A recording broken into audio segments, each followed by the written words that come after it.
আচ্ছা, রাজ্যে নিয়োগ মানেই কি দুর্নীতির অভিযোগ? অন্তত অনেকেই এমনটা দাবি করছেন যে রাজ্যে নিয়োগ মানেই দুর্নীতির অভিযোগ। দেখুন, প্রাথমিক স্কুলে শিক্ষক নিয়োগ দুর্নীতির অভিযোগ, হাই স্কুলে শিক্ষক নিয়োগ দুর্নীতির অভিযোগ, শিক্ষাকর্মী অর্থাৎ গ্রুপ ডি স্টাফ নিয়োগ দুর্নীতির অভিযোগ, পুরসভায় নিয়োগ দুর্নীতির অভিযোগ, আর এবার বিধানসভায় নিয়োগেও দুর্নীতির অভিযোগ। কোটি কোটি টাকা দুর্নীতি হয়েছে, এমনটাই অভিযোগ করছেন যারা প্রতারিত হয়েছেন। তারা এবার কেন্দ্রীয় তদন্তকারী সংস্থার দ্বারস্থ হয়েছেন। দেখাবো আমাদের বিশেষ প্রতিবেদন। আমার সঙ্গে সেই প্রতারিত মানুষরা রয়েছে যাদের মধ্যে অনেকের সঙ্গে প্রতারণা করা হয়েছে বিধানসভায় চাকরি দেওয়ার জন্য।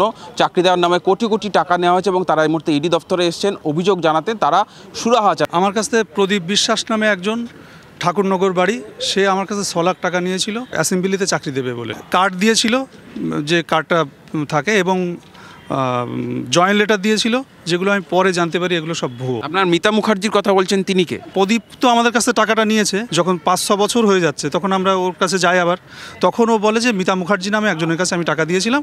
তখন মিতা মুখার্জির বাড়িতে আমাদের নিয়ে আসে। বিধানসভা ছাড়াও তো আপনারা বলছেন বিভিন্ন দপ্তরে চাকরির কথা বলছিল। কোন কোন জায়গায় চাকরির কথা বলছো? উনি প্রথম বিধানসভার কথা বলে, তারপরে চাকরি দিয়েছিল উনি, মানে চাকরি দেওয়ার কথা বলে হচ্ছে প্রাইমারি, তার food supply officer, Calcutta SI, এরকম বিভিন্ন দপ্তরে উনি চাকরি দেন। আমি বাড়ি ছাড়াতে হয়েছিল, আমাকে পাওনাদাররা এমন অত্যাচার করেছিল আমার উপরে, আমি জলপাইগুড়ি চলে গেছিলাম একদিনের জন্য। মিতা মুখার্জি বিভিন্ন প্রভাবশালী ব্যক্তিত্বদের নাম কথা বলছো যে তার সঙ্গে যোগাযোগ, কাদের কাদের কথা বলতো? উনি বলছে যে আমার খুব টিএমসি বড় বড় নেতাদের সঙ্গে যোগাযোগ আছে। উনি সব নেতার নাম আমি প্রায় বলতো। আপনি নিজেও টিএমসি করেন? হ্যাঁ, উনি নিজেই বড় নেতা। পুলিশ কোনো ব্যবস্থা নেয়নি। পুলিশ যাই অভিযোগ করতে যায়, পুলিশ আমাদের হুমকি দেয়। কারণ মিতা মুখার্জি টাকা খাওয়াই দেয়। আমরা চাই যে আমরা সিবিআই দপ্তরে অভিযোগটা জানাই, তারা তদন্ত করুক। মিতা মুখার্জির সঙ্গে টেলিফোনে যোগাযোগ করার চেষ্টা হয়, কিন্তু শেষমেশ কিন্তু তিনি ফোন ধরেননি। ফলে তার পরিচয় নিয়েও একটা ধোঁয়াশা থেকেই যাচ্ছে। ক্যামেরা অর্ঘর সঙ্গে সুজয়, TV9 বাংলা, কলকাতা।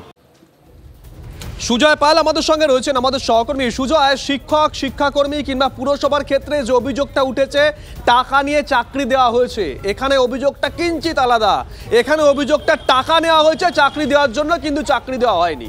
যাদের বিরুদ্ধে অভিযোগ উঠছে তারা কারা, তাদের কি পরিচয়? সুজয়।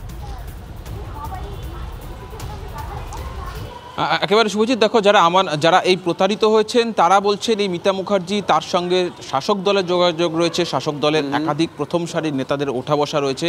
আর প্রদীপ বিশ্বাস বলে যার কথা বলা হচ্ছে, সেই প্রদীপ বিশ্বাস সেই মিতা মুখোপাধ্যায় ঘনিষ্ঠ, বা তারা বলছেন যারা প্রতারিত তারা বলছেন তারা এজেন্ট হিসেবে কাজ করত। এক্ষেত্রে আরও একটা বিষয়, যখন চাকরি হলো না, যখন তারা বুঝতে পারলেন যে প্রতারণার ফাঁদে পড়েছেন, যখন চাপ দিলেন, প্রথমত বেশ কিছু ক্ষেত্রে চাপের ক্ষেত্রে তাদেরকে প্রাণনাশের হুমকি দেওয়া হলো। কোনো কোনো ক্ষেত্রে তাদের হাতে আবার যে টাকা দিয়েছেন সমপরিমাণ টাকার চেক ধরিয়ে দেওয়া হলো। কিন্তু যখন সে তার চেক জমা দিতে গেলেন, লেখা থাকছে ব্যাংকের তরফ থেকে যে ইনসাফিসিয়েন্ট ব্যালেন্স, অর্থাৎ টাকা নেই, অর্থাৎ চেকটা বাউন্স করলো।